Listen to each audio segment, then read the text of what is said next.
Welcome back to For Time with Myriad. We have our clock. And go.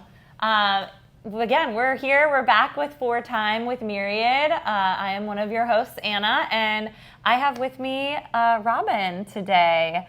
So I'm going to let her get started with, what do you do here at Myriad? Tell us a little bit about it. Well, hello, Anna. Yes, so at Myriad, I am in charge of onboarding new clients and getting new clients in the door so that we can grow our membership base and really everything else that I need to do. So that's following up with people who drop in, that's reaching out to people who are coming in for a workshop and want to know more about how to get involved with this studio, and that's just catching all of our leads or the people who are interested in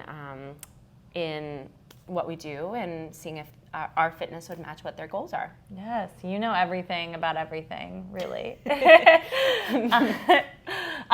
So Jared and I have both spoken on the podcast a little bit about how we got into fitness, how we got into the gym. Both of us were soccer players at IUPUI.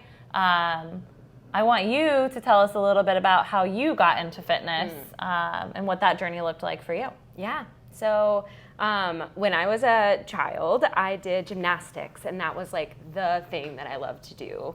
I had dreams of being like Dominique Moceanu and like going to the Olympics. Like that was like, I was hardcore into it. And then when I was in 6th grade, I broke my arm doing gymnastics, and then just through life circumstances, wasn't able to come back to it. So from there, that was really like the end of my movement routine. And of course that's also when like puberty is happening and like everything is hard, and so I really had everything is hard. I had a really hard time finding what worked for me. So I was involved in like show choir and performing in high school and college, and that was my main like source of any sort of movement.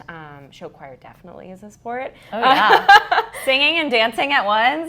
Oh my gosh. I have memories of like during show choir season, we would run around the auditorium and sing our set. Oh my God. It was like the height of like when we needed, and it was like we needed to build our cardio and needed to build like our vocal power.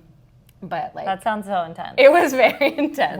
Like note that as a workout idea. Right. Yeah. Karaoke workout, running. File that away.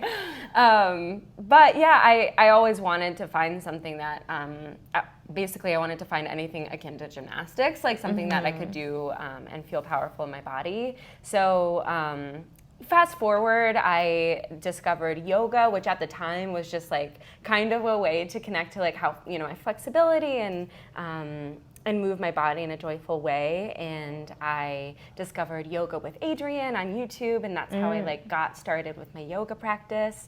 Hopped around to some studios and never really found like the right fit for me. But then I discovered our yoga program here. Yeah. And one of my friends who worked here at the time invited me, and I just had like a really transformative experience in that class. And at the time I really needed community, so that was another big piece of my experience that I felt the energy of what a studio is when it is supportive of its community. So very different than YouTube yoga. Exactly, right. Yeah, like doing it in my house with my cats, like that's one story. That's a community of its own, but a unique community. Exactly. They like to do biscuits on my mat. But it's different here, Yeah. So I started doing yoga and really held myself accountable through like goal check-ins and through like, hey, how's it going? I see that you're coming in a lot. I felt seen, and I felt like, oh my gosh, someone's watching over me in like a really healthy way. And so then I worked up into getting into boot camp eventually. And I was doing things that I never thought I'd be able to do. And then eventually grew into CrossFit and just added more to that. And it was all because of this place. So yeah. So when you were like in middle school, high school, doing show choir, performing, like, would you have considered yourself an athlete? No. Do you consider yourself an athlete today? Yes. Okay, good. That was an important answer. So what is your advice? Because I think a lot of people are in that position of like, I maybe did some movement, but it's been a long time, or maybe like the type of movement they did wasn't like traditional gym stuff. What do you recommend? What's your advice for people who maybe don't consider themselves athletes, who feel like this space maybe isn't for them? That's such a good question, because I feel like so many people are in that scenario, and I can relate, like you mentioned. I would say that like an athlete doesn't have to look a certain way, both like physically look a certain way and also like what you think you should be able to do to consider yourself an athlete.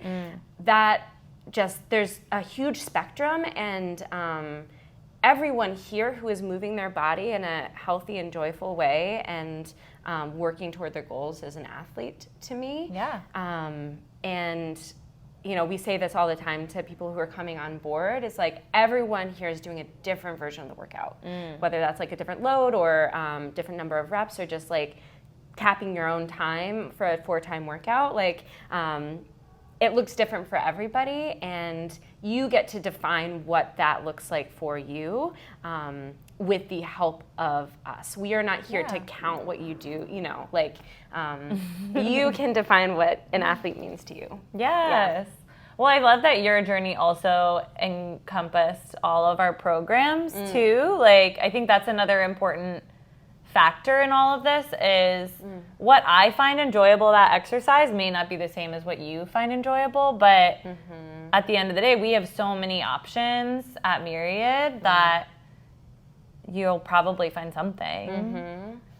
Yeah, I think that's a really solid point that like, oh my gosh. We've got so much time. You're fine. That like, when I started, like if you had come to me and said, you should do a snatch today, first of all, didn't know what a snatch was at that time. And also like, that would not have been the right thing to tell me. Yeah. Like the right thing to tell me was what I was told, which was come 8 times a month. And that's what I did for 3 months. And then I worked up to 13, and then I worked up to unlimited. And so like, it is about like that journey and being okay with where you are and then looking out to where you could be. Yes, I love that. And it doesn't have to be super fast. It's totally go at your own pace. Because like, when was the yoga beginning of your journey? Like, how long ago was that? Like whole yoga journey forever and ever, like 10 years ago. Probably. Yeah. So it's been a minute to get into the point where you're at CrossFit now. Exactly. Yep. Lots of steps and lots of like milestones. Yeah. I mean, and at the end of the day, like you didn't, like while it was right for you to get into CrossFit, it may not be right for everyone. Totally. Yeah. Yeah. I feel like that's one of my like mantras for people is, you know, it's maybe not the best sales pitch, but like CrossFit isn't for everyone. Yoga may not be for everyone. I think just like you did and found gymnastics and eventually found this place, like you have to find what lights your soul on fire. Totally. And not, you know, stay in what you feel like you should be doing or what someone tells you should be doing. Like if Zumba is the type of movement that inspires you, like do Zumba. Like you should just be moving in a way that makes you happy. I don't think exercise should feel like a punishment or, I don't know, like you want to find joy in it. Right. Yeah. Yeah.